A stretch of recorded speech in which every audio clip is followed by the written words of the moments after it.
बिस्मिल्लाहिर्रहमानिर्रहीम अस्सलाम वालेकुम।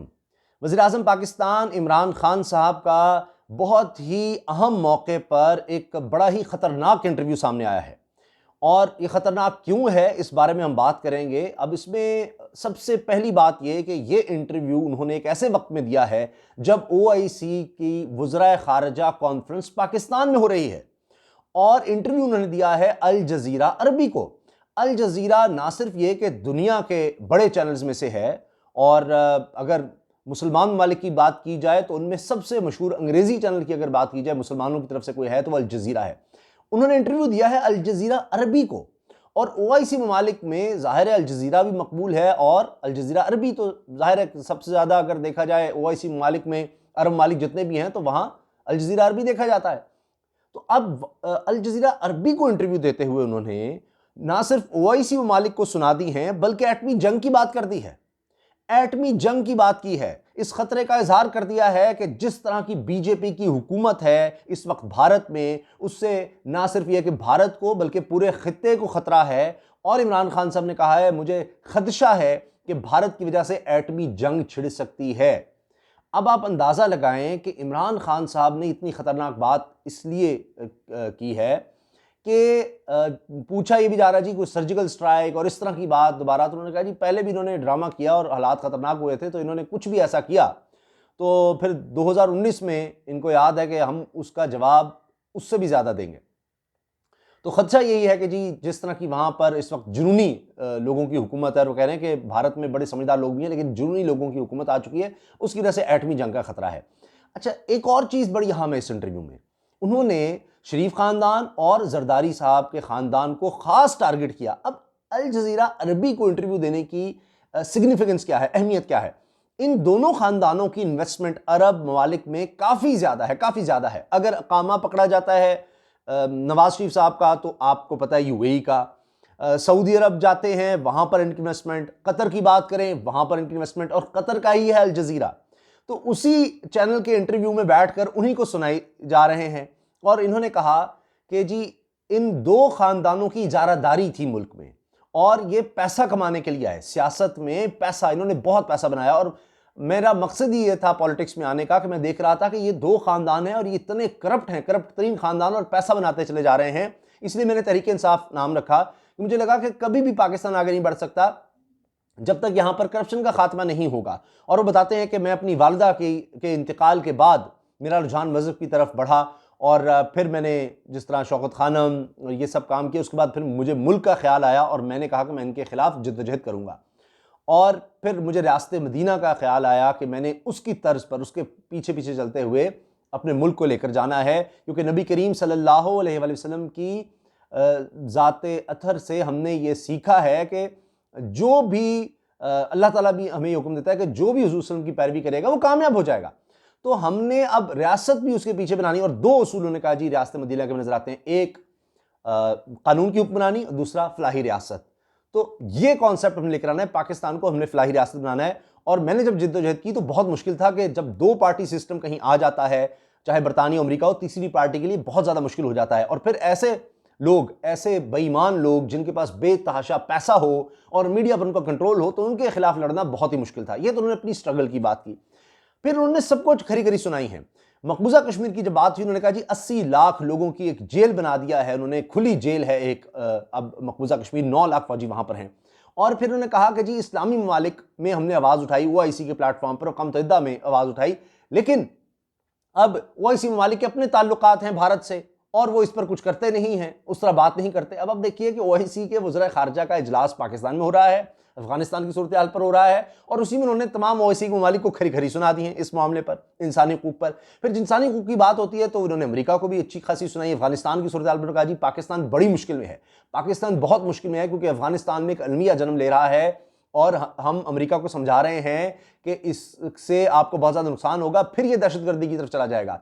फिर कहा गया, अमेरिका के हमलों का बहाना बनाया गया तो उसमें एक भी अफगानी नहीं था, अफगानिस्तान से ताल्लुक़ रखने वाला एक भी शख्स उसमें मुलव्वस नहीं था, ये अमेरिका का अपना कहा है। और ये कहा जी हम अलकायदा के पीछे हैं, तो अलकायदा 2 साल में ख़त्म हो गई थी। अगर अलकायदा की बात थी तो सारे मुल्क में तबाही क्यों फैलाई? और मैं जब उस वक्त भी आवाज़ उठाता था तो मेरे खिलाफ शदीद तनकीद होती थी, क्योंकि मगरब इस चीज़ को नहीं समझता। वो समझते हैं कि जी मैं चूँकि बात कर रहा हूँ अफगानिस्तान की तो ये समझ रहे ये भी तालिबान के साथ हो गया, दहशतगर्दी के साथ हो गया, ऐसा नहीं था।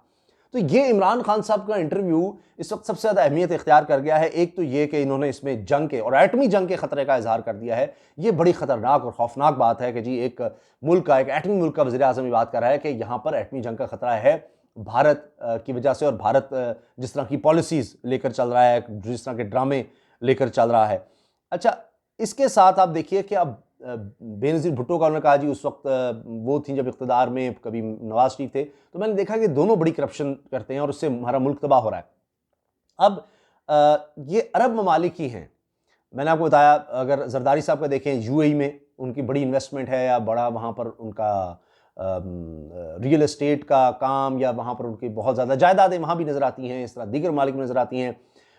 और यही शरीफ ख़ानदान का हाल है। और वो कहते हैं जी हम जद्दा से फ़लाँ जगह, फ़लाँ से फ़लाँ जगह, फिर हम वहाँ गए, कभी कतरी लेटर उनके लिए आ जाता है, कभी कहीं, तो वो ये दोनों जुड़ते हैं। तो आप देखिए, अल जज़ीरा अरबी को देने का मतलब ये है कि ना सिर्फ वहाँ की हुकूमतें, बल्कि वहाँ के लोगों के अंदर आपने इन दो ख़ानदानों को तो तबाह व बर्बाद कर दिया परसेप्शन के हवाले से, कि जनाब ये दो ख़ानदान, यानी शरीफ ख़ानदान, और ये हमारे मुल्कों में आके अब यानी अल जज़ीरा अरबी में ये पैगाम चला गया कि जी अरब ममालिक में आकर ये सारा पैसा लूट कर लाते हैं और ये बाकी ममालिक में लेकर जाते हैं। और यही उन्होंने कहा कि जी गरीब ममालिक इसलिए गरीब नहीं है कि वहाँ वसाइल की कमी है, वहाँ पर करप्ट लोग आते हैं, हुक्मरान, वहाँ के हुक्मरानों की करप्शन की वजह से ममालिक गरीब है। उन्होंने जनरल सारी ओवरऑल बात की। फिर एक बड़ी ख़ास बात उन्होंने कही कि मैं मर सकता था, और कहा यह कि जी तवील मुद्दत के लिए जेल में डाल दिया जाता तो ज़्यादा अरसा ज़िंदा नहीं रहता। यानी उन्होंने अपने मरने तक की बात कर दी थी, और कहा कि जी मेरे पास चंद किताबें थीं, मैं तकरीबन 1 हफ़्ता जेल में गुजारा, और मेरी खुशकिस्मती थी क्योंकि मैं कभी कभी सोचता हूँ कि अगर मुझे तवील मुद्दत के लिए जेल में डाल दिया जाता तो मैं ज़्यादा अरसा ज़िंदा ना रहता। मुझे फ़ाल ज़िंदगी गुजारने की आदत, बड़ी एक्टिव ज़िंदगी, अचानक मेरे पास कुछ करने को नहीं था। मुझे याद है कि दिन गुजरता ही नहीं था, मुझे नहीं पता कि दिन कैसे गुजरेगा। मेरे पास चंद किताबें थी, मैं पहले कभी ऐसे तजर्बे से नहीं गुजरा था। और फिर कहा कि जी मैं मगरबी सियासत को बहुत से लोगों से बेहतर जानता हूँ, मेरी ज़्यादा मुखालफत अफ़गानिस्तान पर थी, क्योंकि यानी मगरब के लोग या मगरबी ताकतें मेरे ख़िलाफ़ थीं, और अब भी हैं। तो ख़िलाफ़ इसलिए थी कि जी मैं अफ़गानिस्तान की सूरत हाल पर बात करता था, तो कुछ जो कुछ उन्होंने अफ़गानिस्तान में किया वो पागलपन है। ये उन्होंने कहा कि जो कुछ मगरबी ताकतों ने अफ़गानिस्तान में किया, मुझे लगता है कि वो पागलपन है। और इसके साथ उन्होंने कहा कि जनाब अगर हम असल करप्शन को रोकना है, तो अगर वज़ीर आज़म और वज़रा की करप्शन को रोक लेंगे तो फिर इसका असर नीचे तक जाएगा, लेकिन अगर ऊपर करप्शन हो रही होगी तो आप जो मर्ज़ी कर लें, मुल्क में करप्शन का खात्मा नहीं हो सकता। फिर यकसा निसाब तालीम की उन्होंने बात की कि जी 8 लाख बच्चे जिनका ताल्लुक एलीट क्लास से इंग्लिश मीडियम स्कूल में पढ़ते हैं, बाकी सारे सरकारी स्कूलों में, मदारिस में। इस्लामोफोबिया की बड़ी अहम उन्होंने बात की कि जी इस्लामोफोबिया इस्लामी ममालिक के रहनुमाओं की वजह से फैला। अब अंदाज़ा लगाएं, OIC का वज़ीर ख़ारजा का इजलास, और उसमें कह रहे हैं उस दौरान में कि जी इस्लामोफोबिया, इस्लाम के खिलाफ नफरत जो है, ये इस्लामी ममालिक के रहनुमाओं की वजह से फैला है। क्यों? क्योंकि इन्होंने बात ही नहीं की। जब इस्लाम पर, मुसलमानों पर हमले शुरू हो गए कि जी ये दहशतगर्द, इन्होंने बताया नहीं कि इस्लाम का तो दहशतगर्दी से कोई ताल्लुक ही नहीं है। मैं अक़वाम मुत्तहिदा गया, वहाँ मैंने बात की और मैंने इनको समझाया कि हम नबी करीम सल्लल्लाहु अलैहि वसल्लम से बेइंतहा मोहब्बत रखते हैं, हमारे ईमान का तकाज़ा है, और जब उनके खिलाफ कोई बात की जाती है तो हमें शदीद तकलीफ होती है, लोग जान तक देने को तैयार हो जाते हैं। तो ये इनको समझना होगा मगरिब को। तो हमने इसलिए रहमतुल्लिल आलमीन अथॉरिटी बनाई है कि हम नौजवानों को अब ये बताएं, उनकी तरबियत कर सकें कि हमने हुजूर नबी करीम सल्लल्लाहु अलैहि वसल्लम की सीरत पर चलना है।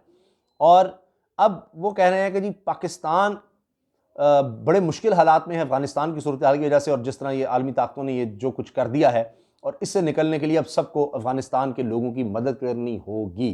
तो जनाब ये उनके सारे इंटरव्यू का खुलासा है, जिसमें इमरान खान साहब के हवाले से यही कहा जाता है जी जो दिल में होता है वो ज़ुबान पर ले आते हैं, और कोई डिप्लोमेटिक लैंग्वेज यूज़ नहीं करते। तो उन्होंने इसमें अमेरिका को, OIC मालिक हों, यानी उस प्लेटफॉर्म पर बैठ कर भी जो लोकल पॉलिटिक्स है उसका भी जिक्र कर दिया है, दो ख़ानदानों का, और ज़ाहिर है कि उनका उन ममालिक में उन्होंने परसेप्शन उड़ा के रख दिया है, और जंग के ख़तरात का भी इज़हार कर दिया है, और हैरानकुन तौर पर अपनी ज़िंदगी के हवाले से भी एक बड़ा राज बता दिया है कि जी कब उनको लगा कि वो शायद ज़्यादा देर ज़िंदा नहीं रहेंगे। वो हवाला भी उन्होंने जो जेल में रहने का दे दिया। आपकी इस बारे में, इस इंटरव्यू के बारे में क्या राय है?